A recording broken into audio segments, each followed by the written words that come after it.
তোমরা যারা বলো কিরে তোর ড্রেস আপের এই অবস্থা কে, তোর প্যান্ট 2 টাকা দামের প্যান্ট, তারপর আবার গেঞ্জি এই অবস্থা গেঞ্জির, আবার জুতা 200 টাকা দামের জুতো বড়, এগুলো কি অবস্থা? ভালো জামা কাপড় পরতে পারো না ভাই? ভালো জামা কাপড় আমি কেমনে পরবো? এই যে মোবাইলটা দে এদিকে দে। এই যে আজকে মোবাইল চেঞ্জ করলাম। এই যে দেখো, এই যে দেখো, এই 2030 টাকা, 2030 টাকা দিয়ে খালি মোবাইল চেঞ্জ করছি। পরে আবার মোবাইল ফিল্টার 450 টাকা। পরে যে জায়গা দিয়ে চেঞ্জ করলাম পরে দিছি 100 টাকা। তারপর আবার আজকে আওয়ার সময় তেল ভরছি 200 টাকা। এত খরচ যদি বাইকের পিছনে হয় তাইলে আমি কেমনে ড্রেস চেঞ্জ করবো, ভালো ভালো ড্রেস আপ করবো কেমনে ভাই?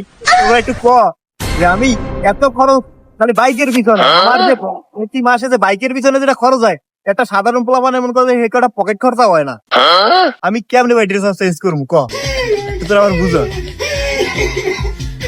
देखा आपने लापरवाही का नतीजा है।